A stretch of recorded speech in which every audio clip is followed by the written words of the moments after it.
രണ്ടാമത്തെ ക്ലിപ്പായിരുന്നു. സ്തോത്രം. 1 പത്രോസ് 2:1 മുതൽ 10 വരെയുള്ള വാക്യത്തിൻ്റെ രണ്ടാമത്തെ ക്ലിപ്പിലേക്ക് നമ്മൾ പ്രവേശിച്ചു. അപ്പം പാല് ചെല്ലുന്നില്ല, വളരുന്നില്ല. ഒരു എക്സാമ്പിൾ എടുക്കാം. നമ്മുടെ എസ്രയ്ക്ക് പാല് നമ്മൾ കടയിൽ നിന്ന് മേടിച്ചുകൊണ്ടൊന്ന് കാച്ചി കൊടുക്കുന്നു, അല്ലെങ്കിൽ നമ്മുടെ മുലപ്പാൽ കൊടുക്കുന്നു. ആ പാല് കൊടുക്കുന്നില്ലെങ്കിൽ ആ കുഞ്ഞ് എന്ത് ചെയ്യുന്നില്ല?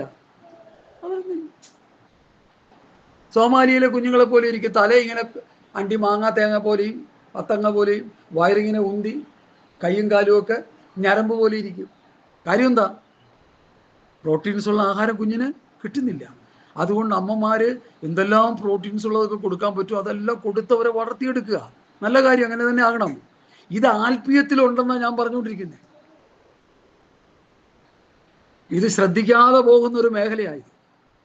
ആത്മീയ വിഷയത്തിൽ ഇതുകൊണ്ട് ആളെ കൂട്ടി വരുത്തി പാട്ടുപാടി അവൻ്റെ തോത്രാശയം മേടിച്ച് തിന്നോണ്ടിരുന്നാൽ പോരാ. അവരെ ആത്മീയമായിട്ട് എന്ത് ചെയ്യണം? വളർത്തിയെടുക്കണം. ഒരു ശുശ്രൂഷകന്റെ ഉത്തരവാദിത്തമാണ്. എവിടം വരെ വളർത്തണം? ക്രിസ്തുവിൻ്റെ സമ്പൂർണതയായ പ്രായത്തിൻ്റെ അളവ് വരെ വളർത്തിയെടുക്കണം. യേശു ക്രിസ്തു ഈ ഭൂമിയിൽ വന്ന് 33.5 വയസ്സ് വരെ അവൻ വളർന്നു. 30 വയസ്സ് വരെ അവൻ വളർന്നു.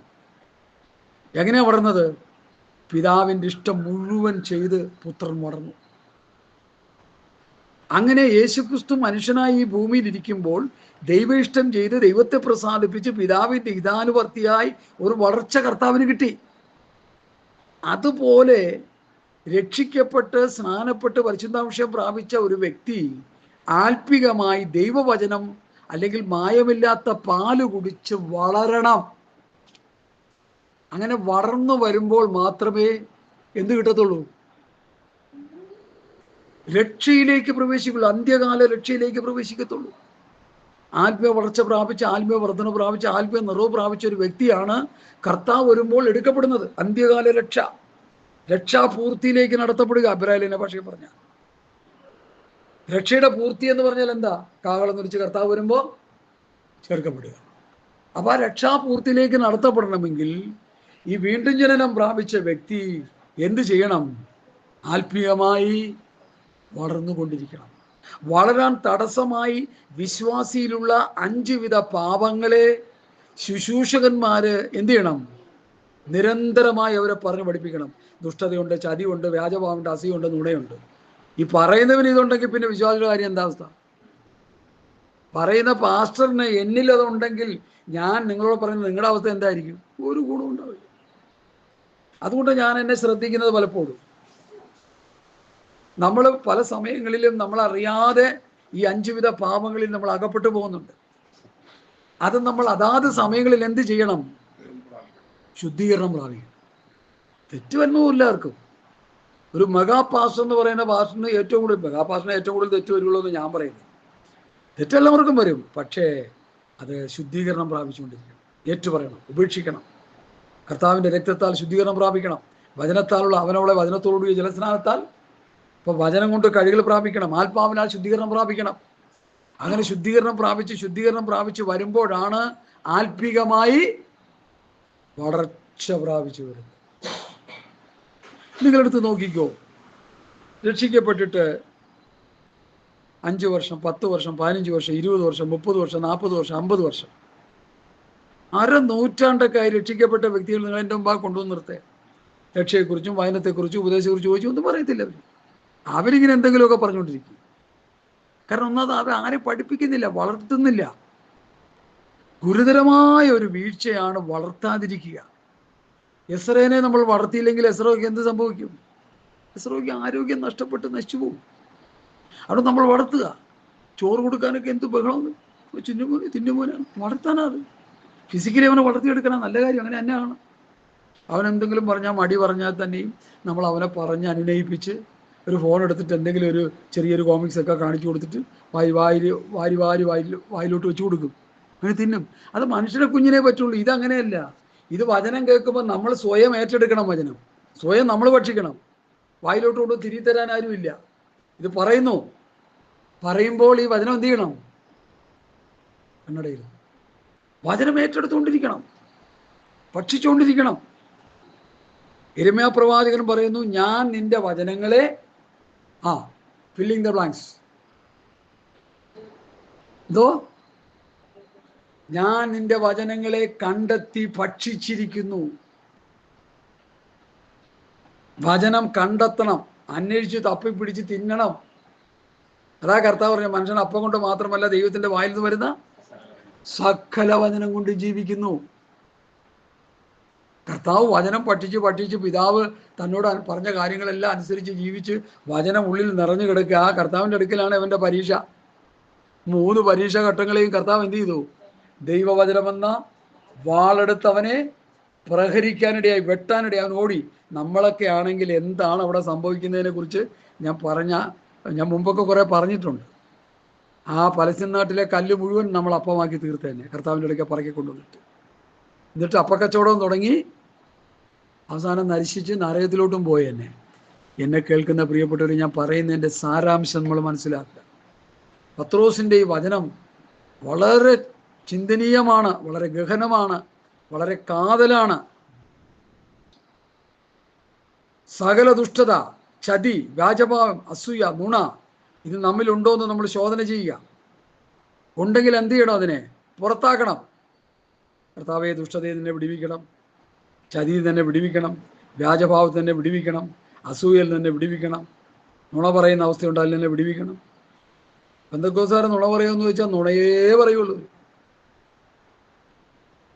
പാസ്റ്റർമാർ നുണ പറയുമെന്ന് ചോദിച്ചാൽ നുണയേ പറയുള്ളൂ. പാസ്റ്റർമാർ നുണ പറയുന്നത് എന്താണെന്ന് ചോദിച്ചാൽ ഈ വചനം പഠിപ്പിക്കാതെ വല്ലതൊക്കെ പറയുമ്പോൾ നുണ പറഞ്ഞുകൊണ്ടിരിക്കുന്നു പറയും. വേറെ ഒന്നുമല്ല, മറ്റു രീതിയിലല്ല. ഞാൻ നിങ്ങളോട് കൽപ്പിച്ചതൊക്കെയും പ്രമാണിപ്പാൻ കൊണ്ട് ഉപദേശിച്ചുകൊണ്ട് സകല ജാതികളെയും ശിഷ്യരാക്കരുതെന്ന് കർത്താവ് പറഞ്ഞെങ്കിൽ, കർത്താവ് കൽപ്പിച്ച വചനങ്ങളെ പറഞ്ഞ് ശിഷ്യരാക്കേണ്ടതിന് പകരം മോശയുടെ പ്രമാണം പ്രസംഗിച്ച് ശിഷ്യരാക്കിയാൽ പാസ്റ്റർ നുണ പറയുക ചെയ്യുന്നത്. അതാ എൻ്റെ പോയിന്റ്. മനസ്സിലാകുന്നുണ്ടോ?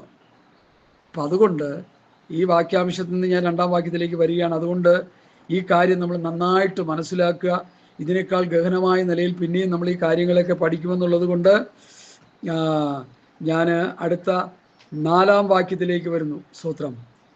3-ാം വാക്യത്തിലേക്ക്, മായമില്ലാത്ത പാൽ കുടിപ്പാൻ വാഞ്ചിപ്പിൻ, കർത്താവ് ദയാലു എന്ന് നിങ്ങൾ ആസ്വദിച്ചിട്ടുള്ളൂ. അപ്പോൾ കർത്താവ് ദയാലുവാണ്. അതുകൊണ്ടാണ് മായമില്ലാത്ത പാൽ കുടിപ്പാൻ വാഞ്ചിപ്പൻ എന്ന് പറയുന്നത്. നമ്മൾ വാഞ്ചിച്ചാൽ മതി, ദയാലുവായ കർത്താവ് നമുക്കത് തരും. സ്തോത്രം. ഇനി 4-ാം വാക്യത്തിലേക്ക് വരാം. മനുഷ്യർ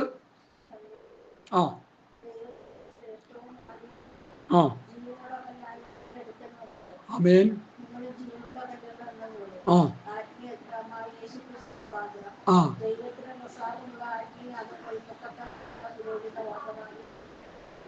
മതി, 2 വാക്യം. മനുഷ്യർ തള്ളിയതെങ്കിലും ദൈവസന്നിധിയിൽ ശ്രേഷ്ഠവും മാന്യമായ ജീവനുള്ള കല്ലായ അവൻ്റെ അടുക്കൽ വന്നിട്ട് നിങ്ങളും ജീവനുള്ള കല്ലുകൾ എന്ന പോലെ ആത്മീയ ഗൃഹമായി യേശുക്രിസ്തു മുഖാന്തരം ദൈവത്തിന് പ്രസാദമുള്ള ആത്മീയാഗം കഴിപ്പാൻ തക്ക വിശുദ്ധ പുരോഹിത വർഗമാകേണ്ടതിന് പണിയപ്പെടും. എന്താ ഈ വാക്യത്തിൻ്റെ അർത്ഥം? എന്താ പറഞ്ഞ? പത്രോസ് പറഞ്ഞ വചനങ്ങളെ ഗ്രഹിക്കാൻ ഇന്നത്തെ PhD കാരൻ പോലും കിടന്ന് തലയറിഞ്ഞ് പ്രാർത്ഥിച്ചുകൊണ്ടിരിക്കുക, എന്നിട്ടും കിട്ടുന്നില്ല. എന്നുള്ളൊരു വലിയൊരു ഒരു ചർച്ചിൻ്റെ ഒരു റവറൻ്റെ ഒരു ബിഷപ്പ് പറഞ്ഞതാണ്, പത്രോസ് പറഞ്ഞ വചനം ഗ്രഹിക്കാൻ ഇന്ന് പലർക്കും കഴിഞ്ഞിട്ടില്ല. 100% ശരിയാണ്. കർത്തൃ ആത്മാവിൽ മാർമികമായ സത്യങ്ങളാണ് 1 കൊരിന്ത്യർ 4 ഞങ്ങളെ ദൈവസഭയുടെ ദൈവമർമ്മങ്ങളുടെ ഗ്രഹവിചാരകന്മാർ എന്ന് ഓരോരുത്തർ അറിഞ്ഞുകൊള്ളട്ടെ. 1 കൊരിന്ത്യർ 4:1. അപ്പൊ ദൈവമർമ്മങ്ങളുടെ ഗ്രഹവിചാരകന്മാർ ആണ് അപ്പോസ്തലന്മാർ. മർമ്മങ്ങൾ പറയുന്നവരാ, മോശ പറയുന്ന പോലെ അല്ല. ഇത് ഈ പുതിയ നിയമസഭയ്ക്ക് കിട്ടിയിരിക്കുന്ന മുഴുവൻ മർമ്മങ്ങളാണ്, കൂടുതലും മർമ്മങ്ങളാണ്. കഥാകർത്താവ് പറഞ്ഞ സ്വർഗരാജ്യത്തിന്റെ മർമ്മങ്ങളെ ഗ്രഹിപ്പാൻ നിങ്ങൾക്ക് വരം ലഭിച്ചിരിക്കുന്നു. അപ്പൊ സ്വർഗരാജ്യത്തിന്റെ മർമ്മങ്ങൾ ആത്മീക മർമ്മങ്ങളാണ് കർത്താവും അപ്പോസ്തലന്മാരും സഭയെ പഠിപ്പിച്ചത്. അതിലേക്ക് ആരും ഇന്ന് വരുന്നില്ല എന്നാണ് ഞാൻ പറഞ്ഞുകൊണ്ടിരിക്കുന്നത്. ഈ മർമ്മങ്ങളെ പഠിക്കുവാൻ ദൈവം നമുക്ക് കൃപ തരണം. ഇവിടെ പറയുന്നത് മനുഷ്യർ തള്ളിയതെങ്കിലും ദൈവസന്നിധിയിൽ ശ്രേഷ്ഠവും മാന്യവുമായ ജീവനുള്ള കല്ലായി അവൻ്റെ അടുക്കൽ വന്നിട്ട്. അപ്പൊ ആരായി ജീവനുള്ള കല്ല്? യേശു ക്രിസ്തു. മനുഷ്യർ തള്ളിയതെന്ന് പറഞ്ഞാൽ ആരാ? എന്താ അർത്ഥം? അവൻ സ്വന്തമായിലേക്ക് വന്നു, സ്വന്തമായൊരു അവനെ കൈക്കൊണ്ടില്ല, തള്ളിക്കളഞ്ഞു. യഹൂദന്മാരെ രക്ഷിക്കാനാണ് കർത്താവ് വന്നത്. ശരിക്കും ആക്ച്വലി യഹൂദന്മാർ കർത്താവിനെ തള്ളിക്കളഞ്ഞപ്പോൾ ആ രക്ഷ ജാതികളായ മഹാപാപികളായിരുന്ന നമ്മുടെ മേൽ വന്നു എന്നുള്ളതാണ് മഹാഭാഗ്യം. നമുക്കൊന്നും രക്ഷ കിട്ടാൻ ഒരു സാധ്യതയില്ലായിരുന്നു. ഈ ഗുണം പിടിക്കാത്ത യഹൂദന്മാര് കർത്താവിനെ തള്ളിക്കളഞ്ഞപ്പോൾ ആ രക്ഷ ഓട്ടോമാറ്റിക്കായിട്ട് നമ്മളിലേക്ക് വരികയായിരുന്നു. അതും ദൈവത്തിൻ്റെ ഒരു പദ്ധതിയാണ് എന്ന് ഞാൻ പറയട്ടെ. അപ്പോൾ മനുഷ്യർ യേശുക്രിസ്തുവിനെ തള്ളിക്കളഞ്ഞു. സുവിശേഷം നമ്മൾ പഠിക്കുമ്പോൾ ബറബാസിനെ ഞങ്ങൾക്ക് മതി, യേശുവിനെ എന്ത് ചെയ്യുക? ക്രൂശിക്കാൻ പറഞ്ഞു. അപ്പൊ ബറബാസിനെ മതി. ബറബാസിന് കള്ളനും കവർച്ചക്കാരനും കൊലപാതകനുമായിരുന്നു. അപ്പൊ ബറബാസിനെ ആവശ്യപ്പെടുന്ന ആൾക്കാരാരാ? യഹൂദന്മാര്. അവരും കള്ളനും കവർച്ചക്കാരും കൊള്ളക്കാരുമായിരുന്നു. സംശയം ഉണ്ടെങ്കിൽ നിങ്ങൾ 1 തീമോഥെയോസിന്റെ ലേഖനം വായിച്ചു വന്ന് ഉറച്ചു വായിക്കുക. 1 തീമോഥെയോസിന്റെ ലേഖനം 1-ാം അധ്യായത്തിന്റെ 8 മുതലുള്ള വാക്യങ്ങൾ വായിച്ചാൽ യഹൂദന്മാരുടെ ഒരു ചിത്രം അവിടെ നമുക്ക് കിട്ടും. ശരിക്ക് വായിച്ച് പഠിച്ചോ. ഇതൊക്കെ ആരും വായിക്കാറൊന്നുമില്ല, വായിപ്പിക്കാറുമില്ല.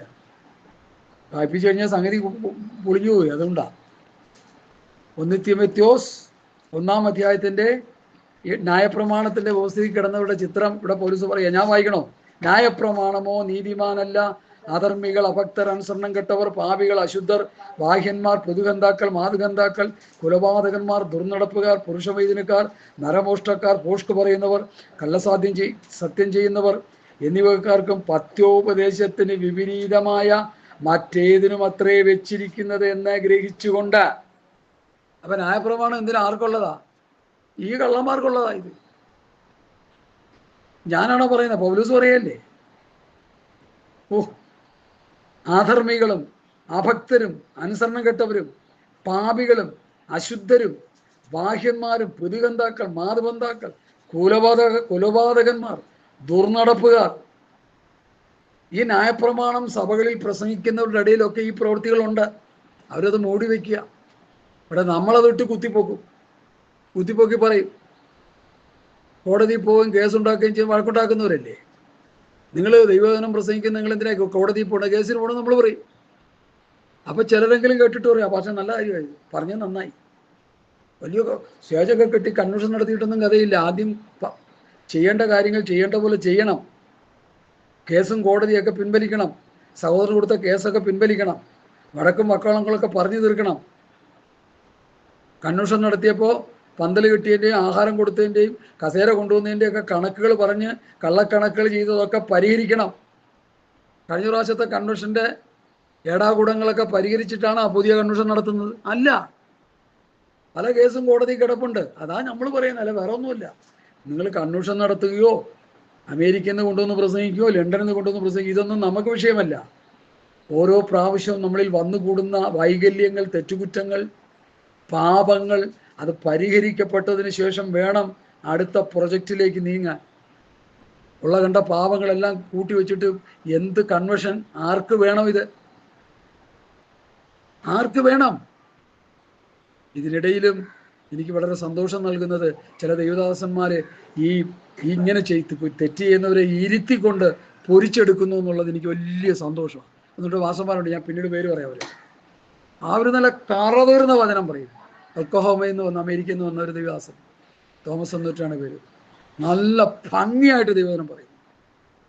നമ്മൾ പ്രസംഗിക്കുന്ന നമ്മൾ മാതൃക കാണിച്ചു കൊടുക്കണമെന്ന് പുള്ളി പറയും. നമ്മൾ കേസും കോടതിയും വഴക്കും ഒക്കെ മാറണമെന്ന് പറയും. നമ്മൾ വഴക്കാളികളായി തീരരുതെന്ന് പറയും. ശക്തമായിട്ട് പറയുന്നുണ്ട്. ഇതൊക്കെ കേട്ടിട്ട് ഈ ചെയ്ത ബിരുദന്മാർ പൂച്ച പോലെ അതിൻ്റെ ഉള്ളിൽ ഇരിപ്പുണ്ട്. അത് ഞാൻ ശ്രദ്ധിച്ചു. പോട്ടെ, നമ്മുടെ വിഷയമല്ലാത്തതുകൊണ്ട് ഞാൻ പോട്ടെ. ഇവിടെ ന്യായപ്രമാണത്തിലെ വ്യക്തികൾ ആരാണെന്ന് മനസ്സിലാക്കുക. 1 തീമോഥെയോസ് 1-ന്റെ 8, 9, 10 വാക്യങ്ങൾ നന്നായിട്ട് വായിച്ച് പഠിച്ച് മനസ്സിലാക്കുക. ന്യായപ്രമാണം കൊണ്ടുകൊണ്ട് നടക്കുന്നവരുടെ ജീവിതം അതാണെന്ന് പൗലൂസ് പഠിപ്പിക്കുക. അതിൽ നിന്നൊക്കെ പൗലൂസ് വിടുതൽ പ്രാപിച്ചു. യഥാർത്ഥ ദൈവവൈതലായി ദമസ്കോസിൻ്റെ പതിവാടുക്കൽ വെച്ച് ദൈവത്തിൻ്റെ സന്ദർശനമേറ്റ് അവൻ മടങ്ങി വരുന്ന ചരിത്രമൊക്കെ നമ്മൾ പ്രവൃത്തി പുസ്തകത്തിൽ നിന്ന് പഠിച്ചുകൊണ്ടിരിക്കുക.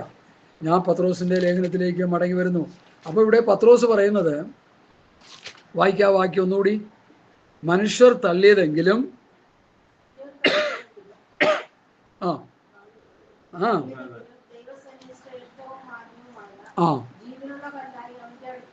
അപ്പൊ ജീവനുള്ള കല്ലാണ് യേശു ക്രിസ്തു. ഇനി ഇവിടെ പത്രോസ് പഠിപ്പിക്കുന്ന ഈ പഠനം ജീവനുള്ള കല്ലായ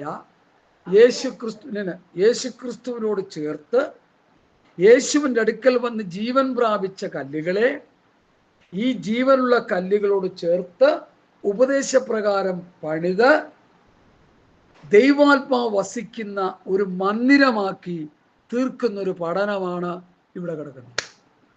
വളരെ ശ്രദ്ധേയമായൊരു പഠനം. ഇന്ന് പലരും മനസ്സിലാക്കാൻ കഴിയാതിരിക്കുന്നതും പലരും പ്രസംഗിക്കാത്തതും അനേകർക്ക് ഇത് മനസ്സിലാക്കാൻ കഴിയാതിരിക്കുന്നതുമായ കുറെ പേരൊക്കെ പറയുന്നുണ്ട്. ചെറു ശേഷിപ്പ് പറയുന്നുണ്ട്. ഒരു കൂട്ടം ശേഷിപ്പായിട്ടുള്ള ദിവസന്മാർ ഇത് പറയുന്നുണ്ട്. കർത്താവിന് വചനം ലഭിച്ചവരാ.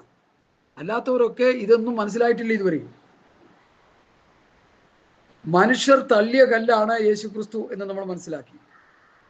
ഈ തള്ളിയ കല്ലിനെ തന്നെ ദൈവം എന്ത് ചെയ്തു? അതാ പത്രോസിന്റെ പ്രസംഗത്തിലേക്ക് വരാം. പ്രവൃത്തി പുസ്തകം എടുത്താട്ടെ. പ്രവൃത്തി പുസ്തകം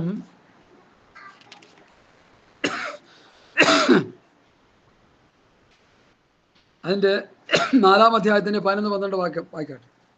ഇതൊക്കെ കുറിച്ചിട്ട് പഠിക്കണം കേട്ടോ. നല്ല പ്രധാനപ്പെട്ട വാക്യങ്ങളാണ്. 4-ന്റെ-11. വീട് പണിയുന്നവരായ നിങ്ങൾ തള്ളിക്കളഞ്ഞിട്ട് കോണിന്റെ മൂലക്കല്ലായി തീർന്ന കല്ലിവൻ തന്നെ, മറ്റൊരുത്തനും രക്ഷയില്ല. നാം രക്ഷിക്കപ്പെടുവാൻ ആകാശത്തിന് കീഴിൽ മനുഷ്യരുടെ നൽകപ്പെട്ട വേറൊരു നാമവുമില്ല. അപ്പോ വീട് പണിയുന്നവരായ നിങ്ങൾ തള്ളിക്കളഞ്ഞിട്ട് കോണിന്റെ മൂലക്കല്ലായി തീർന്നവൻ ഇവൻ തന്നെ. സ്തോത്രം. അപ്പൊ യേശുക്രിസ്തുവിനെ തള്ളിക്കളഞ്ഞു യഹൂദന്മാര്, അല്ലെങ്കിൽ ലോകം. ആ തള്ളിക്കളഞ്ഞ കല്ലിനെ തന്നെ ദൈവസഭയുടെ പണിക്ക് വേണ്ടി മൂലക്കല്ലായിട്ട് പിതാവിട്ടു എന്നാണ് പത്രോസിന്റെ പ്രസംഗത്തിന്റെ സംക്ഷിപ്ത രൂപം. മനസ്സിലാവുന്നുണ്ടോ? യഹൂദന്മാരും ലോകവും റോമാക്കാരും തള്ളിക്കളഞ്ഞ യേശുക്രിസ്തുവിനെ തന്നെ പുതിയ നിയമസഭയുടെ മൂലക്കല്ലായി ദൈവം പ്രതിഷ്ഠിച്ചു. ഇനി അതിനെക്കുറിച്ചാണ് നമ്മൾ അല്പനേരം പഠിക്കാം. അത് പഠിച്ചു കഴിയുമ്പോൾ നമ്മുടെ സമയം തീരുമെന്ന് എൻ്റെ ചിന്ത. സ്തോത്രം. മൂലക്കല്ലാകുന്ന യേശുക്രിസ്തു. മൂലക്കല്ലാകുന്ന യേശുക്രിസ്തു എന്ന് പറയുമ്പോൾ ഈ കെട്ടിടം പണിതതിന് ഒരു മൂലക്കല്ലിട്ടു അല്ലേ? ഇട്ടില്ലേ? നമ്മൾ എല്ലാ കെട്ടിടത്തിനും മൂലക്കല്ലിടും. ആ കല്ല് പ്രാർത്ഥിച്ച് ഒക്കെ നമ്മൾ ഇടുക, അതിന്മേലുള്ള പണിയുന്ന ഓരോ പണിയും നന്നായി വരാൻ. എന്നതുപോലെ ദൈവസഭയുടെ മൂലക്കല്ല് യേശുക്രിസ്തുവാണ്. ഇത് ആത്മീയമായൊരു പഠനമാണ്. ലോകവും യഹൂദന്മാരും റോമാക്കാരും എല്ലാം യേശുക്രിസ്തുവിനെ തള്ളിക്കളഞ്ഞപ്പോൾ പിതാവ് ആ കല്ലിനെ എടുത്ത് പുതിയ നിയമസഭയുടെ കെട്ടിടമാകുന്ന ആ കെട്ടിടത്തിന്റെ മൂലക്കല്ലായിട്ട് പ്രതിഷ്ഠിച്ചു. അപ്പൊ പുതിയ നിയമസഭയുടെ പ്രധാന വ്യക്തി ആരാ? യേശുക്രിസ്തുവാണ്. ഇത് പലരും വിട്ടുകളയുക. കർത്താവിലാണ് സഭ പണിയുന്നത്. ഞാൻ എൻ്റെ സഭയെ പണിയുമെന്ന് പറഞ്ഞാൽ അതിൻ്റെ അർത്ഥം കർത്താവായ യേശുക്രിസ്തുവിലൂടെയാണ് പണി നടക്കുന്നത്, മോശയിലൂടെയല്ല. മോശയുടെ പ്രമാണം എടുത്ത് പ്രസംഗിച്ച് മനുഷ്യനെ കൊന്നുകൊണ്ടിരിക്കുക. അത് കൊല്ലുന്ന പ്രമാണം, മരണത്തിന്റെ പ്രമാണം, ഇരുട്ടിന്റെ പ്രമാണം എന്ന് 2 കൊരിന്ത്യർ ലേഖനം 3-ാം അധ്യായം എടുത്ത് വായിച്ചു പഠിച്ചാൽ കല്ലിൽ എഴുതിയ പ്രമാണം അതാണെന്ന് പൗലോസ് പഠിപ്പിക്കുന്നുണ്ട്. അത് ആരുടെയും കണ്ണിന് തെളിയുന്നില്ല. എന്താ കാര്യം? ചെതമ്പലിരിക്കുക. പൗലോസ് ദമസ്കോസിന്റെ പടിവാതിൽ വെച്ച് ദൈവ സന്ദർശനം ഏറ്റ് നേർവീതിയിലേക്ക് വന്നു. അനന്യാസ് വന്ന് അവന് വേണ്ടി പ്രാർത്ഥിച്ചു. അവന്റെ കണ്ണിൽ നിന്ന് എന്ത് വീണുപോയി? ചെതുമ്പല് വീണുപോയി. അനേകരുടെ കണ്ണിൽ ചെതുമ്പലിരിക്കുക. അതുകൊണ്ട് ഇതൊന്നും തെളിഞ്ഞു കിട്ടാത്തത്. ചെതുമ്പല് പോയി കഴിയുമ്പോൾ മാത്രമേ യേശുക്രിസ്തു ആരാണെന്നും മൂലക്കല്ല ആരാണെന്നും ദൈവസഭ എന്താണെന്നും ദൈവസഭയുടെ പണിയുടെ ഉപദേശം എന്താണെന്നും ഒക്കെ വ്യക്തമായി മനസ്സിലാകത്തുള്ളൂ. അങ്ങനെ മനസ്സിലായെങ്കിലേ ശുശ്രൂഷ വിജയിക്കുള്ളൂ, അല്ലെങ്കിൽ പരാജയപ്പെട്ടു പോകും. പിശാച് പിടിച്ച് ബന്ധിച്ചു കളയവരെയൊക്കെ നിങ്ങൾ നന്നായി മനസ്സിലാക്കാൻ ഞാൻ ഈ പറയുന്നതും ഒരു മിസ്റ്ററിയാണ്, ഒരു മർമ്മമാണ്. ഇവിടെ പത്രോസ് പറയുന്നത് മനുഷ്യർ തള്ളിയ കല്ല് ദൈവസന്നിധിയിൽ ശ്രേഷ്ഠവും മാന്യവുമായ ജീവനുള്ള കല്ലാണ്. ഇനി ഏത് കല്ലിനെയാ പണിയുന്നത്? മൂലക്കല്ലിനോട് ചേർത്ത് വായിച്ചാട്ടെ. 5-ാം വാക്യം വായിച്ചാട്ടെ. അല്ല, 4, 5 കൂടി ചേർത്ത് വായിച്ചു. 4, 5 കൂടി ചേർത്ത് വായിച്ചു. 1 പത്രോസ് 2-ന്റെ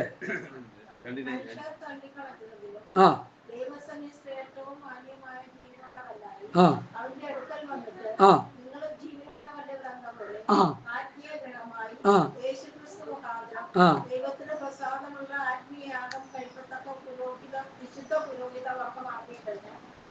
പണിയപ്പെടുന്നു. അപ്പൊ മനുഷ്യർ തള്ളിയ കല്ല, ആ കല്ലിനെ എടുത്ത് എന്ത് ചെയ്തു?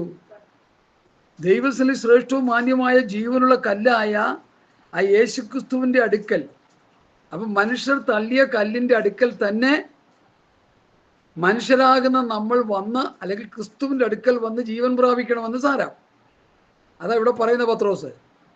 മനുഷ്യർ തള്ളിയതെങ്കിലും ദൈവത്തിന് ശ്രേഷ്ഠവും മാന്യമായ ജീവനുള്ള കല്ലായ അവന്റെ അടുക്കൽ വന്നിട്ട് യേശുക്രിസ്തുവിന്റെ അടുക്കൽ വന്ന് ആത്മീക ജീവൻ പ്രാപിക്കണം. ആത്മീയ ജീവൻ എങ്ങനെയാ പ്രാപിക്കുന്നത്? യേശുക്രിസ്തു അടുക്കൽ വന്ന് ജീവൻ പ്രാപിക്കുന്നത് എങ്ങനെയാ? യോഹന്നാന്റെ സുവിശേഷം അവസാനത്തെ അധ്യായം എല്ലാവരും എടുത്താട്ട്. വളരെ ശ്രദ്ധേയമായൊരു പഠനമാണ്. ഇത് ആത്മാവിൽ ഗ്രഹിക്കേണ്ടതാണ്.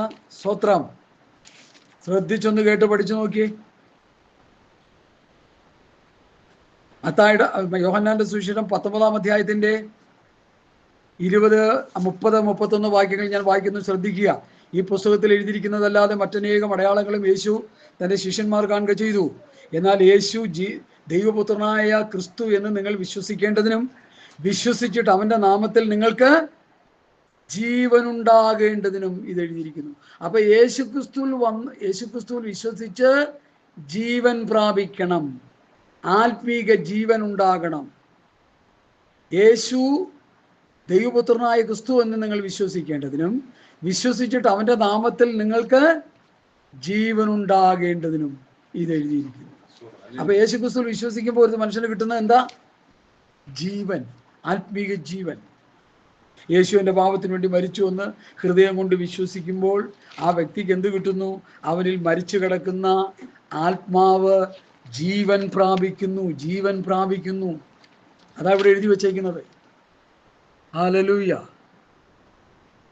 അതാണ് ഷണ്ണനോട് പൗലോസ് ഫിലിപ്പോസ് ചോദിക്കുന്നത്. അതിന് ഫിലിപ്പോസ്, നീ പൂർണ്ണ ഹൃദയത്തോടെ വിശ്വസിക്കുന്നു എങ്കിലാകാം എന്ന് പറഞ്ഞു. യേശുക്രിസ്തു ദൈവപുത്രൻ എന്ന് ഞാൻ വിശ്വസിക്കുന്നു എന്ന് ഉത്തരം പറഞ്ഞു. അപ്പൊ യേശുക്രിസ്തു ദൈവപുത്രനാണെന്ന് വിശ്വസിക്കണം. അങ്ങനെയുള്ളവനെയാണ് എന്ത് ചെയ്തു? പിതാവിന്റെയും പുത്രന്റെയും നാമത്തിൽ. അപ്പൊ യേശുക്രിസ്തുവിൽ വിശ്വസിക്കുമ്പോൾ ഒരുത്തിന് എന്ത് കിട്ടുന്നു? ജീവൻ കിട്ടുന്നു. അതാണ് ഇവിടെ പത്രോസ് എടുത്ത് പറയുന്നത്. മനുഷ്യർ തള്ളിയതെങ്കിലും ദൈവത്തിൽ ശ്രേഷ്ഠവും മാന്യമായ ജീവനുള്ള കല്ലായ അവന്റെ അടുക്കൽ വന്നിട്ട് നിങ്ങളും ജീവനുള്ള കല്ലുകൾ എന്ന പോലെ, നിങ്ങളും ജീവനുള്ള കല്ലുകൾ എന്ന പോലെ, ഹല്ലേലൂയ, ജീവനുള്ള കല്ലുകൾ എന്ന പോലെ ആത്മീയ ഗ്രഹമായി യേശുക്രിസ്തു മുഖാന്തരം ദൈവത്തിന് പ്രസാദമുള്ള ആത്മീയാഗം കഴിപ്പാൻ തക്ക വിശുദ്ധ പുരോഹിത വർഗമാകേണ്ടതിന് പണിയപ്പെടുന്നു. ഇനി എൻ്റെ 9-ാം വാക്യം, 6-ാം വാക്യം. ആ ആ ആ സങ്കീർത്തന പുസ്തകത്തിലൊക്കെ ഈ വാക്യങ്ങളുണ്ട്, യെശയ്യാപ്രവചന പുസ്തകങ്ങളിലൊക്കെ ഈ വാക്യങ്ങളുണ്ട്. ഞാനതൊന്നും എടുത്തു പറയാൻ സമയം നമ്മുടെ മുൻപിലില്ല.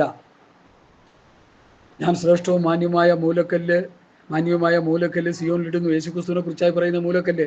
അവനിൽ വിശ്വസിക്കുന്നവനിൽ ലജ്ജിച്ചു പോകുകയില്ല എന്ന് തിരുവെഴുത്തിൽ കാണുന്നുവല്ലോ. വിശ്വസിക്കുന്ന നിങ്ങൾക്ക് ആ മാന്യതയുണ്ട്. അപ്പൊ യേശുക്രിസ്തുവിൽ വിശ്വസിക്കുന്ന മൂലക്കല്ലായ യേശുക്രിസ്തുവിൽ വിശ്വസിക്കുന്ന നമുക്കെന്തുണ്ട്? ആ കല്ലിലുള്ള മാന്യത നമുക്കുണ്ട്. ആ മാന്യത മുഴുവൻ നമ്മൾ കളഞ്ഞു കുളിക്കുക ചെയ്യുന്നേ. ദൈവവചന വ്യവസ്ഥപ്രകാരം ജീവിക്കാതിരിക്കുമ്പോൾ, നമ്മൾ ഈ ഉപദേശപ്രകാരം ജീവിക്കാതിരിക്കുമ്പോൾ യേശുക്രിസ്തുവിനുള്ള ഒരു മാന്യതയും നമുക്കുണ്ടാകത്തില്ല. യേശുക്രിസ്തുവിനുള്ള മാന്യത നമുക്കുണ്ടാകുന്നത് യേശുക്രിസ്തു ജീവിച്ചതുപോലെ പാപമില്ലാത്തൊരു ജീവിതം നമ്മൾ നയിക്കുമ്പോഴാണ് നമുക്കും ആ മാന്യത കിട്ടുന്നത്. ഹല്ലേലൂയ, സ്തോത്രം. വിശ്വസിക്കുന്ന നിങ്ങൾക്ക് ആ മാന്യതയുണ്ട്. വിശ്വസിക്കാത്തവർക്കോ വീട് പണിയുന്നവർ തള്ളിക്കളഞ്ഞ കല്ല് തന്നെ മൂലക്കല്ലും ഇടർച്ചക്കല്ലും തടങ്ങൽ പാറയുമായി തീർന്നു. അപ്പോൾ വീട് പണിയുന്നവർ തള്ളിക്കളഞ്ഞ ആ കല്ല് ഏതൊക്കെ നിലയിൽ നമുക്ക് ഭവിക്കും? മൂലക്കല്ലായിട്ട് തീരും, ഇടർച്ചക്കല്ലായിട്ട് തീരും. ഈ കർത്താവിൽ വിശ്വസിക്കാതെ വന്നാൽ, ഈ കർത്താവിനെ തള്ളിക്കളഞ്ഞാൽ അതാരായി മാറി? ആ കല്ല് നമുക്ക് ഇടർച്ചക്കല്ലായിട്ട് മാറും, തടങ്ങൽ പാറയായിട്ട് മാറും. ആ കല്ല് യേശുക്രിസ്തു നമ്മളെ ന്യായം വിധിച്ച് നരകത്തിൽ കൊണ്ടേ തള്ളും. ന്യായവിധി എല്ലാം പുത്രന് കൊടുത്തിരിക്കുക. യേശുക്രിസ്തുവിൽ വിശ്വസിച്ച പ്രമാണം അനുസരിച്ച് ജീവിക്കാത്തവനെ പിതാവല്ല ന്യായം വിധിക്കുന്നത്, ന്യായവിധി മുഴുവൻ പുത്രന് കൊടുത്തിരിക്കുക. അപ്പം അതുകൊണ്ട് ഇടർച്ചക്കല്ലും തടങ്ങൽപ്പാറയുമായി തീരാതിരിക്കണമെങ്കിൽ ഈ മൂലക്കല്ലായ യേശുക്രിസ്തുവിനോട് ചേർത്ത് പണിയപ്പെട്ട് ആ കർത്താവിൻ്റെ ഹിതാനുവർത്തികളായി നമ്മൾ തീരണം എന്ന് സാരം. ഹല്ലേലൂയ. വളരെ ആത്മീക മർമ്മങ്ങൾ അടങ്ങിയ ഒരു വേദഭാഗമാണ്. ഇനി ഈ വിഷയത്തെക്കുറിച്ച് പൗലൂസ് പറയുന്ന ഒരു ഭാഗം, 2 ഭാഗങ്ങളുണ്ട്. അതുകൂടി നമ്മളൊന്ന് ധ്യാനിക്കാൻ പോവുക. 2 ഭാഗങ്ങൾ. അത് 1 കൊരിന്ത്യർ ലേഖനം 3-ാം അധ്യായത്തിൻ്റെ 10 മുതലുള്ള വാക്യങ്ങൾ വായിക്കാം. ഹല്ലേലൂയ.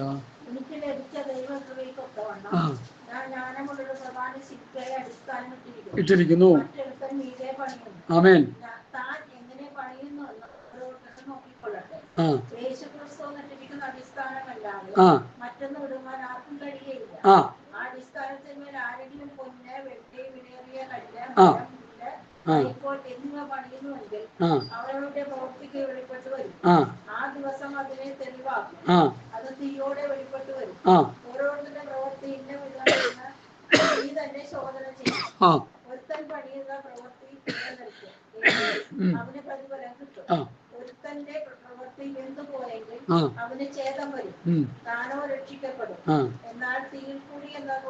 ഈ വേദഭാഗം വളരെ മാർമികമായ സത്യങ്ങളാണ് നമുക്ക് വെളിപ്പെടുത്തി തരുന്നത്.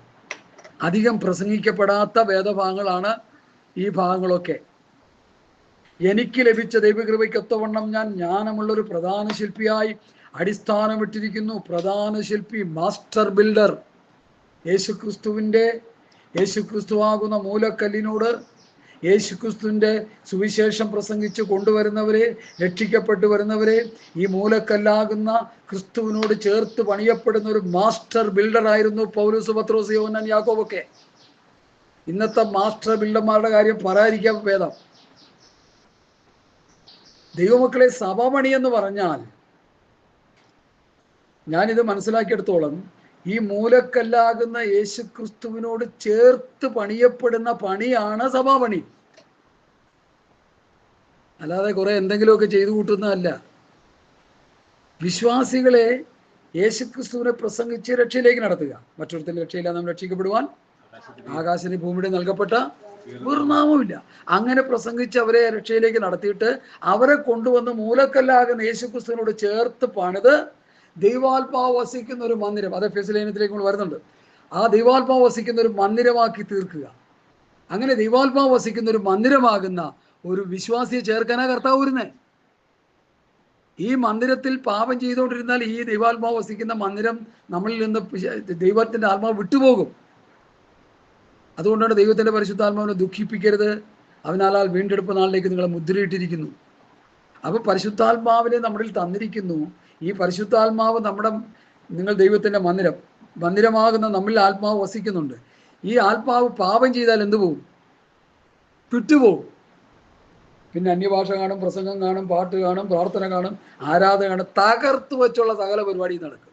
പക്ഷെ ആത്മാവൊക്കെ എന്നേ പോയി. പിന്നെ അവനെ തിരിച്ചറിയുന്നത് കർത്താവ് പറഞ്ഞ വ്യവസ്ഥ അനുസരിച്ചാണ്. വൃക്ഷത്തെ അതിൻ്റെ ഫലം കൊണ്ട് തിരിച്ചറിയാം. ഫലം, ഫ്രൂട്ട്സ്. ഇപ്പം മുന്തിരിക്ക നട്ടിട്ട് കോവക്ക കായ്ച്ചാൽ എന്തായിരിക്കും സ്ഥിതി? അത് പാടില്ല. മുന്തിരിക്ക തന്നെ കായ്ക്കണം. ഒരു വിശ്വാസിയിൽ ഉണ്ടാകേണ്ട ഫലം ആത്മഫലങ്ങൾ. ആത്മാവിൻ്റെ ഫലം സ്നേഹം, സന്തോഷം, സമാധാനം, ദീർഘക്ഷമതയ, പരോപകാരം, വിശ്വസ്തത, സൗമ്യത, ഇന്ദ്രിയം. ഈ ആത്മഫലങ്ങൾ അവനിൽ പുറപ്പെടണം. അല്ലെങ്കിൽ അവൻ്റെ അന്യഭാഷയ്ക്ക് കാക്കാശിന് വിലയില്ല. തെറ്റുകുറ്റങ്ങൾ വരാം, ബലഹീനതകൾ വരാം. ഏറ്റുപറഞ്ഞ് ഉപേക്ഷിച്ച് വിദ്യീർണം പ്രാപിച്ച് പിന്നെയും ആത്മഫലങ്ങൾ കായ്ച്ച് ദൈവസഭയ്ക്ക് പ്രയോജനമുള്ള ഒരു വ്യക്തിയായി തീരണമെന്ന പൗലൂസിന്റെ പഠിപ്പിക്കൽ. ഹല്ലേലൂയ. അപ്പൊ ഇവിടെ ഈ പൗലൂസ് പറയുന്ന ഭാഗം ജ്ഞാനമുള്ളൊരു പ്രധാന ശില്പിയായിട്ട് മറ്റൊരുത്തൻ മീതെ പണിയുന്നു. പൗലൂസ് ദൈവസഭയുടെ മാസ്റ്റർ ബിൽഡറായി ഉപദേശം കേട്ട് സുവിശേഷം പ്രസംഗിച്ച് രക്ഷിക്കപ്പെട്ടു വരുന്നവരെ എന്ത് ചെയ്തു? യേശുക്രിസ്തു എന്ന മൂലക്കല്ലോട് ചേർത്ത് പണിതുകൊണ്ടിരുന്നു. ആ വേദഭാഗമാണ് 11-ാം വാക്യം വായിച്ചേ. 3:11. മോനെ 3:11 വായിച്ചേ.